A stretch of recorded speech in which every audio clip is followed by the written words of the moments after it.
Alors bonjour à tous, une petite vidéo pour revenir sur cette question sensible de l'esclavage à Rome afin de pouvoir comprendre les enjeux de notre chapitre 4 du Familia Romana d'Orberg.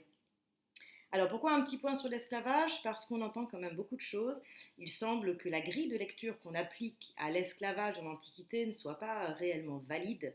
On voit souvent les esclaves antiques à travers les lunettes de la case de l'oncle Tom et de tout ce que vous avez appris à l'école sur les pauvres esclaves des plantations qui sont toujours maltraités, qui sont dans des conditions, qui vivent dans des conditions sociales, humaines, matérielles, psychologiques absolument délétères. Or, la situation dans l'Antiquité, et tout particulièrement à Rome, puisque c'est Rome qui nous intéresse, est quand même vraiment beaucoup plus nuancée. Et il faut tenir compte, si on veut réfléchir, penser avec justesse, il faut quand même tenir compte de cette complexité et de cette diversité de situations. Alors, donc, je vais revenir sur quelques idées reçues et essayer de faire un point sur ces idées reçues. J'en ai identifié trois. La première serait que les esclaves sont tous dans une situation économique absolument effroyable, qu'ils vivent dans la plus grande misère, dans la plus grande pauvreté, qu'on les traite très mal, qu'ils n'ont rien à eux, etc. Alors ce n'est pas juste. En réalité, un esclave romain peut gagner sa vie, gagner, mettre de côté des biens, acquérir même une certaine richesse, et c'est particulièrement vrai des affranchis, donc des anciens esclaves qui apparaissent d'ailleurs pour l'époque république, pour l'époque impériale, parmi les 20 plus grosses fortunes de Rome. On a trois affranchis parmi les 20 plus grosses fortunes de Rome, donc ça nous permet de comprendre que ces hommes ont pu quand même jouir d'une position économique particulière et qu'ils avaient et bien évidemment le droit de faire de l'argent, économiser, mettre de l'argent de côté, commercer et même se constituer des richesses absolument colossales. Alors, on va commencer par Calliste. Donc Caius Iulius Callistus, le fait qu'il s'appelle Iulius, qu'il est comme nomen Iulius, ne veut pas dire qu'il appartient à la gens Iulia, mais que c'est un affranchi de la gens Iulia. C'était un esclave d'origine grecque et il a été affranchi par Caligula. Il a eu une influence politique absolument majeure. Et on évalue sa fortune à 200 à 300 millions de sesterces, ce qui en fait un des hommes les plus riches que l'Empire romain ait compté, et ce qui est donc absolument colossal.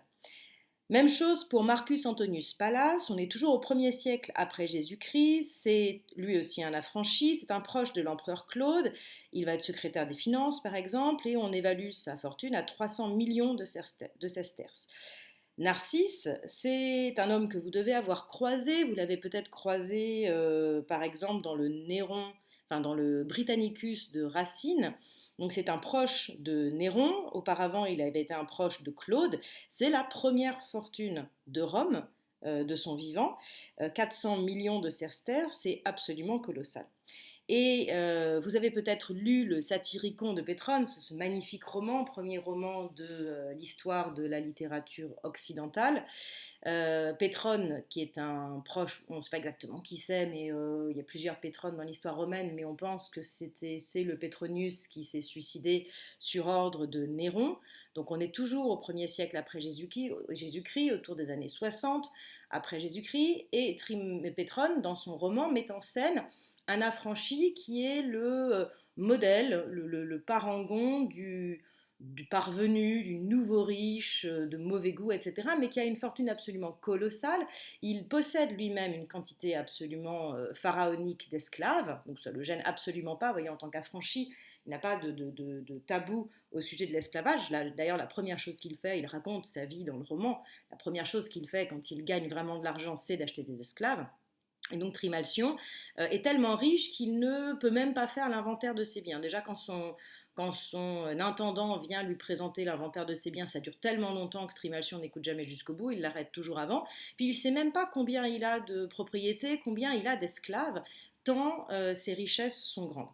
Donc à travers ce personnage, Pétrone croque une des particularités de la société romaine de son temps, à savoir ce règne des affranchis qui non seulement tiennent des postes politiques majeurs, mais qui ont une richesse personnelle absolument colossale. Alors comment les affranchis peuvent-ils faire leur richesse?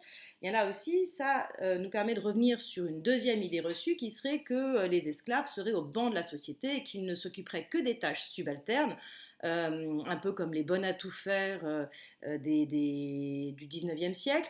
Donc ils seraient là en train de récurer les sols à quatre pattes avec une brosse à dents comme Cendrillon, ou ils seraient en train de brûler sous le soleil sicilien dans des propriétés agricoles immenses.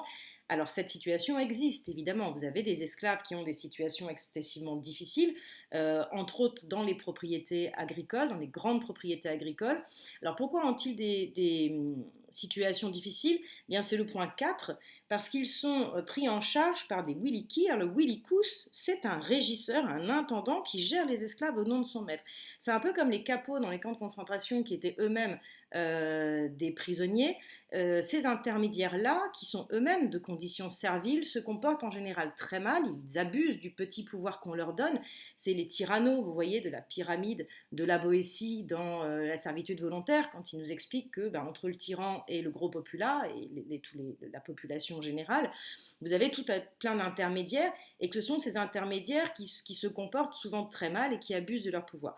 C'est la situation qu'on a, et donc dans les exploitations agricoles, effectivement, on n'est parfois pas très très loin de la case de l'oncle Tom, on n'est parfois pas très très loin de ce que décrit Candide, de ce que décrit Voltaire dans Candide, dans l'épisode du nègre de Suriname, donc de ces propriétés agricoles dans lesquelles on fait peu de cas des esclaves. Alors pourquoi est-ce qu'on fait peu de cas de ces esclaves-là? Parce qu'ils sont des biens marchands interchangeables. C'est-à-dire qu'ils ont peu de compétences et on peut les remplacer très facilement, donc on les achète assez peu cher, il suffit qu'ils soient en bonne santé, et donc on ne va pas en prendre soin. Alors que vous avez toute une gamme d'autres esclaves qui sont formés, et ces esclaves-là peuvent valoir extrêmement cher. On a le cas, par exemple, de certains esclaves à l'époque impériale qui peuvent coûter, certains eunuques, par exemple, qui peuvent coûter jusqu'à 3 millions de sesterces, ce qui est absolument colossal. Et là, ce sont des biens de luxe, en fait. Et donc, comme toute personne, enfin si vous achetez le dernier iPhone et que vous le payez à un prix excessif, vous n'allez pas à la sortie du magasin le malmener, votre iPhone. Vous allez en prendre soin, vous n'allez pas le jeter par terre, le piétiner, etc. Si vous achetez une Maserati, vous allez quand même la bichonner. Si vous achetez n'importe quel bien et que ce bien vous a demandé des sacrifices financiers parce qu'il était coûteux, eh bien, vous allez prendre soin de ce bien. C'est une économie de marché de base. Les esclaves, c'est pareil. On les voit effectivement, on les gère. Alors, on les voit comme des humains, hein. Là, on est bien d'accord. Il n'y a pas de question qui se pose à Rome par rapport à l'humanité potentielle des esclaves, hein. Et on reviendra sur la façon, les différentes façon d'accéder, enfin de tomber en esclavage, ils ont parfaitement conscience que les esclaves sont des humains, ils ne les voient pas du tout comme des sous-êtres ou comme des animaux, hein. Mais par contre, ce sont des humains marchandables. Des humains qui entrent dans l'économie de marché, et donc plus ils ont de compétences, plus ils ont de qualité, plus ils valent cher, plus on en prend soin. Alors, par exemple, quelles sont les catégories sociales qui sont principalement représentées? Quels sont les postes sociaux ou les postes professionnels principalement tenus par des esclaves? Eh bien, les postes médicaux.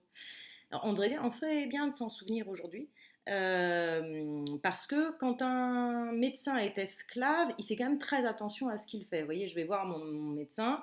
Mon médecin m'observe vaguement. Aujourd'hui, ils sont quand même pas tous très attentifs à leurs patients. Il m'ausculte vaguement, il balance un traitement sur son ordonnance, blabla, tout ça. Je rentre chez moi. Puis si son traitement marche pas, voir s'il me rend malade, vous voyez, il me prescrit un vaccin qui fonctionne pas et paf, je développe des effets secondaires. Le médecin s'en fiche. Il n'a aucune responsabilité finalement par rapport à son traitement. En plus, j'ai payé son service, parfois très cher, mais il est dégagé de toute responsabilité réelle, autre qu'une responsabilité morale, et on sait dans nos sociétés modernes à quel point les gens se moquent de leur responsabilité morale. Alors que si mon médecin est un de mes esclaves ou l'esclave d'un de mes amis, j'ai quand même des moyens de rétorsion absolument colossaux contre lui si jamais il se trompe dans son diagnostic, si jamais il m'empoisonne par ses remèdes, si jamais il est négligent. Donc ils font quand même très très attention les esclaves.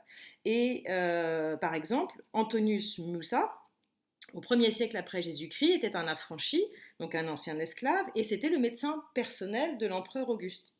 Vous vous souvenez, Auguste, anciennement Octave, adopté par Jules César et premier empereur de Rome. De la même manière, Tyrannus était le médecin privé de l'impératrice Livie, la femme d'Auguste. Donc vous voyez que ces médecins ont un rôle important et puis on trouve des esclaves ou des affranchis médecins même dans la famille impériale, même dans les plus hautes sphères de la société. Les pharmaciens, c'est pareil, hein, on se méfie considérablement. Ce sont les Grecs en général qui pratiquent les activités médicales ou pharmaceutiques, pharmacologiques. Et on se méfie considérablement des étrangers, des pérégrins, des métèques, etc., qui sont médecins. On n'a pas confiance en général en eux. On n'a pas non plus confiance dans une médecine purement commerciale, donc quand vous devez payer votre médecin, et on préfère faire former certains de ses esclaves pour qu'ils deviennent médecins. Donc là, ça nous rappelle que le maître a la responsabilité de former les esclaves qui font partie de sa maison, et dès qu'il repère un esclave, c'est pareil, c'est la bonne valorisation de ses biens, dès qu'il repère un esclave, enfant ou jeune, qui a des talents, que ce soit en peinture, que ce soit des talents intellectuels, il va essayer de valoriser ces talents et ils vont former leurs esclaves pour pouvoir utiliser, pour que ça donne une plus-value et pouvoir utiliser ces talents. Dans les bureaux, dans l'administration de la République comme de l'Empire, ce serait vraiment beaucoup plus vrai sous l'Empire, vous trouvez un très grand nombre d'esclaves. Ce sont des esclaves publics. Donc il y a deux statuts, on peut être esclave public, donc esclave de l'État ou esclave privé. Les esclaves publics peuvent être esclaves de l'État ou esclaves propres de l'empereur. Vous trouvez donc des esclaves un petit peu partout, dans tous les niveaux de l'administration romaine, c'est-à-dire qu'à peu près l'équivalent de l'intégralité de nos ministères, et je vous rappelle qu'en latin, ministère, ministri, c'est le serviteur, et il serait peut-être bien que nos hommes politiques se souviennent de l'étymologie de ce mot et qu'un ministre, c'est avant tout un serviteur. Alors ils le disent parfois dans leur discours, nous sommes des serviteurs de l'État. Non, en fait, ils ne sont pas des serviteurs de l'État, ils sont des serviteurs des citoyens. Ce n'est pas tout à fait la même chose. Et donc, dans l'équivalent de tous nos ministères, on trouve à la tête de tous ces services des esclaves publics, c'est ce qu'on appelle les bureaux palatins. Et ce sont eux qui organisent les impôts, qui organisent la gestion de l'Empire. On en trouve aussi dans les provinces. Alors dans les provinces en général, donc les provinces, c'est pas juste quand on sort de la capitale, c'est tous les pays, les grandes terres que Rome va conquérir. Et donc dans ces provinces sont gérées par des procurateurs et en général, l'administration est tenue par des esclaves aussi, qui eux sont souvent sous l'autorité de ce qu'on appelle des chevaliers. Donc c'est un rang particulier, le rang équestre, c'est un rang de la pyramide sociale romaine. Donc, dans les bureaux, dans l'administration, ce sont des esclaves. Ces esclaves peuvent avoir beaucoup de responsabilités. Ce sont eux qui prennent les décisions, ce sont eux qui consignent les lois, ce sont eux qui gardent toutes les archives, ce sont eux qui calculent les impôts, le cens, etc. Donc, c'est extrêmement important pour la marche de le bon fonctionnement de l'État. On trouve des esclaves ou des affranchis aussi parmi les conseillers proches des empereurs. On a parlé de Pallas, on a parlé de Narcisse. Ce sont des hommes qui sont vraiment dans le premier cercle du pouvoir et qui sont des conseillers politiques pour les empereurs. Et puis, dans le domaine de l'éducation, par exemple, le pédagogue, c'est l'esclave qui accompagne l'enfant à l'école le matin, qui suit tous les cours que l'enfant entend, écoute pendant la journée, et qui lui fait faire ses devoirs quand il revient de l'école et qui accompagne sa scolarité. Et ce sont toujours des esclaves, ago ça veut dire conduire, pais, paidos en grec l'enfant, et donc le pédagogue, celui qui accompagne l'enfant. Et les littérateurs, ce sont les professeurs qui s'occupent de la toute première formation des petits élèves romains avant le grammaticus, avant les grammatici qui leur apprennent des bases un peu plus approfondies, puis avant les professeurs plus spécialisés et chevronnés qui vont finir la formation donc à l'adolescence. Mais pour les premiers moments de la formation, le littérateur, c'est en général un esclave également. Et ça permet aussi d'avoir un contrôle beaucoup plus pointu, beaucoup plus suivi sur ce qu'il va enseigner et puis surtout sur l'efficacité de l'enseignement. Je vous rappelle qu'à Rome, l'enseignement est totalement privé, l'État ne s'en occupe absolument pas de diplôme, pas de manuel, pas de progression, pas de programme, pas de formation centralisée des enseignants et ça fonctionnait plutôt bien. Voilà, puisque c'est un système privé, les parents sont contents ou pas, les bons professeurs peuvent devenir très riches, les mauvais professeurs ont du mal à trouver des élèves, donc soit ils enregistrent l'info, soit ils se forment et se réforment.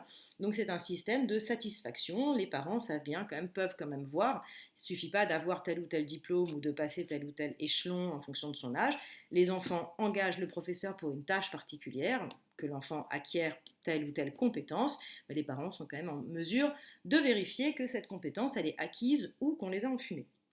Alors qu'aujourd'hui, l'enfumage est quand même assez largement pratiqué.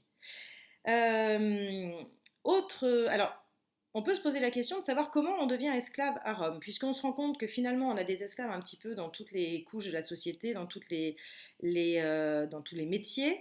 Il y a trois situations particulières peuvent vous conduire à être esclave. Si on exclut la dégradation sociale des citoyens qui vont être réduits en esclavage, par exemple pour dette, donc c'est possible sous la République, ça va être réformé, ce ne sera plus possible après. Disons que les esclaves appartiennent globalement à trois grands groupes. D'abord les prisonniers de guerre. Ça, c'est un des groupes les plus importants, en sachant qu'ils peuvent à ce moment-là appartenir à n'importe quel rang social et être même de famille princière, etc. Alors, il y a un droit particulier dans le droit romain. Si jamais un prisonnier barbare réussit à rejoindre sa terre natale, il est automatiquement libéré. Deuxième pourvoyeur d'esclaves, les marchés d'esclaves, ceux qui par exemple les pirates par exemple, qui vont faire des razzias. Alors ça c'est très fréquent dans le monde africain d'une manière générale, donc dans tout le sud de la Méditerranée. Donc les pirates font des razzias, c'est-à-dire ils font des incursions sur le littoral, sur toutes les terres qui sont proches du littoral ou un petit peu plus profondément dans les terres, ils arrivent dans les villages et puis ils enlèvent. Donc c'est une espèce d'opération coup de poing, une opération militaire coup de poing. Ils enlèvent les gens, ils les amènent dans les ports et là ils partent et ils les vendent sur des marchés d'esclaves. Et puis, troisième possibilité, donc c'est à cause de ces razzias de pirates en Méditerranée qui non seulement attaquent les populations, mais qui attaquent aussi les bateaux de marchandises, que les Romains vont donner au 1er siècle avant Jésus-Christ les pleins pouvoirs à Pompée. On va lui donner 6 mois pour réduire la piraterie en Méditerranée et il va réussir. Donc il va avoir les pleins pouvoirs. On lui dit voilà, tu as 6 mois, tu as les pleins pouvoirs, tu règles le problème. Et autre possibilité, que ce soit la famille qui se débarrasse de l'enfant, soit en l'exposant. Vous avez un enfant qui arrive dans la famille, vous n'en voulez pas. Vous le mettez, vous allez l'exposer, donc vous le déposez à un coin de rue sur un tas de fumier ou un truc comme ça. Et puis toutes les nuits, vous avez des collecteurs comme ça qui passent dans les rues et qui récupèrent les nourrissons, puis qui vont les élever et les vendre comme esclaves. Alors ça nourrit aussi le marché de l'adoption, hein, le marché de ceux qui vont acheter ces enfants pour en faire leur enfant. Mais comme il n'y a pas de filiation, ils ne pourront jamais en faire vraiment leur fils, ils ne peuvent pas en faire un citoyen, etc. Ou sinon il faut truander quand même très largement. Mais on peut acquérir comme ça des enfants. Ou alors, ce sont les familles qui vendent. Là encore, par exemple en Afrique ou dans certaines provinces, on va avoir des marchés, comme ça, pas mal de familles qui vont vendre leurs propres enfants, donc dans des milieux très pauvres, qui vont vendre leurs enfants à des marchands d'esclaves qui vont les ramener dans les différentes villes romaines. C'est la situation que décrit encore au XVIIIe siècle Voltaire dans Candide. Cacambo, le nègre de Suriname, donc on est en Amérique du Sud, Cacambo, il a été vendu par ses parents au maître hollandais. Il n'a pas été enlevé par des marchands d'esclaves, c'est la famille elle-même qui l'a vendu. Alors, dernière idée reçue. Ah, j'ai cafouillé dans mon diaporama. Donc, dernière idée reçue, les esclaves ne savent rien faire d'autre que les tâches subalternes. Alors, pas du tout. En fait, comme je vous le disais au début, on peut former vraiment les esclaves et leur donner même une formation intellectuelle très poussée. Deux exemples. Le poète Livius Andronicus, donc là on est au IIIe siècle avant Jésus-Christ, donc on est sous la République, on est bien avant l'Empire.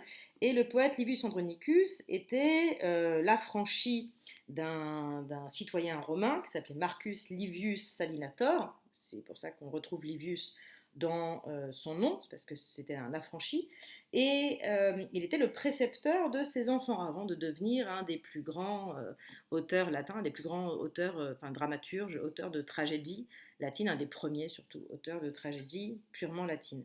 Et donc Livius Andronicus avait en charge l'éducation des enfants de Marcus Livius Senator, dont il était l'esclave et dont il a été l'affranchi.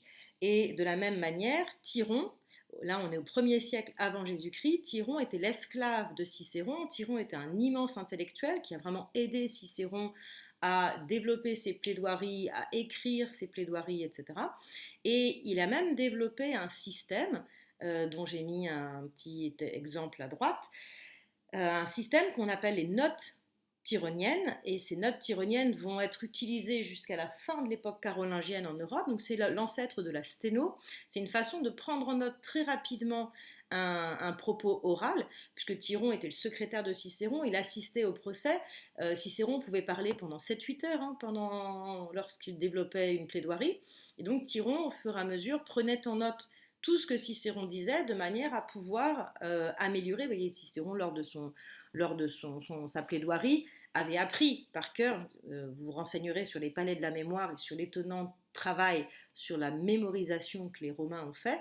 Donc il avait appris par cœur l'essentiel du plaidoyer qu'il avait rédigé en amont, mais en fonction des réactions de l'auditoire, de l'assistance devant laquelle il parlait, que ce soit le Sénat, que ce soit une cour judiciaire, il adaptait son propos, il pouvait le modifier, et puis il pouvait aussi supprimer des passages, par exemple parce que ça ne s'adaptait plus au fil de son argumentation qui pouvait être influencé par ce que le contradicteur avait dit s'il avait parlé avant lui.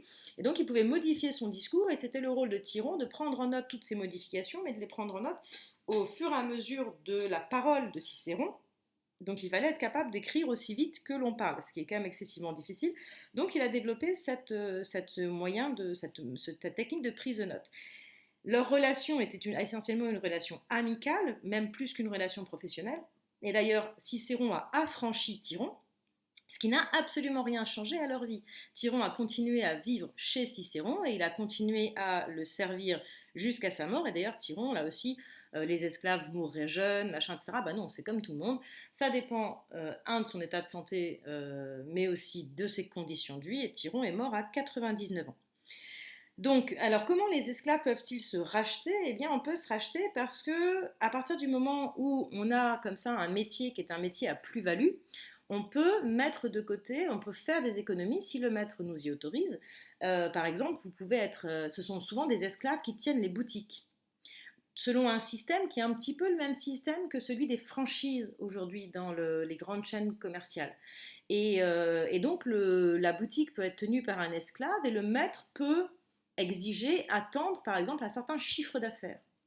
Et si l'esclave, parce qu'il a la bosse du commerce, parce qu'il a le sens des affaires, parce qu'il sait faire de la pub, parce qu'il il gère le marketing, etc., si l'esclave arrive à dégager davantage de bénéfices que ce qui était prévu au contrat, eh bien ce surplus est pour lui.